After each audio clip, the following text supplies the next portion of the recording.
In the beginning, we get the date of death on each case, and as normal, we order the death certificate.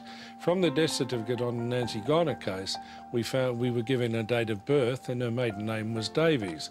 Unfortunately, after looking through, exhausting all inquiries on every record we could find, she didn't exist.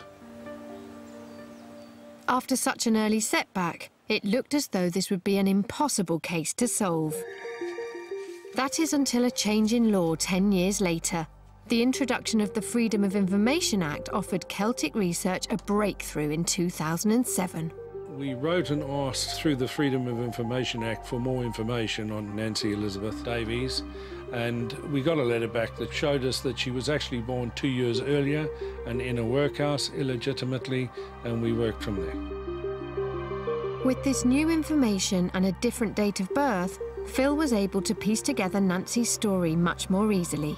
He soon discovered that Elizabeth Ann Davies gave birth to her daughter Nancy illegitimately in Pontardawe Workhouse on the 3rd of March 1911.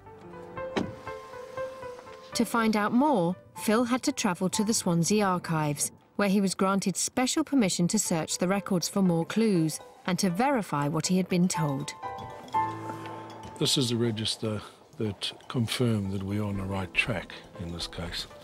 And it mentions that a single woman named Elizabeth Ann Davies was delivered of a female child, which then confirmed that the birth that we had, the 3rd of March 1911, was correct. We had found the child.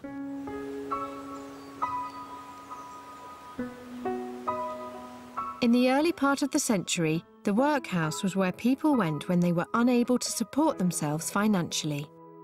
By the 1830s, the bill for dole out relief across the country was reached epic proportions. So the government decided that something had to be done. And the workhouse had been around for a while, and it was decided that the workhouse would become the only option if you were destitute. And out relief, dole, was going to just be abolished. By the early 1900s, in one sense, the physical conditions in the workhouse had actually improved quite a bit from from Oliver Twist and Gruel and that picture. But the thing that hadn't changed is this really great shame that was attached to the workhouse. You really had to be desperate to consider going into one.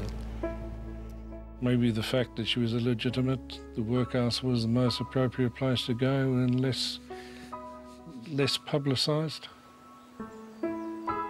Records show Nancy's mother returned to the workhouse a second time to give birth to another daughter, Frances.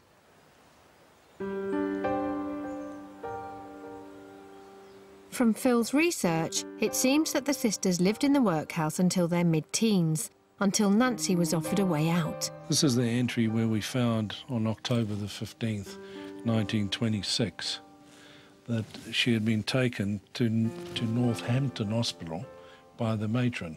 There is no mention of her being ill, so we take it that she was taken there for service.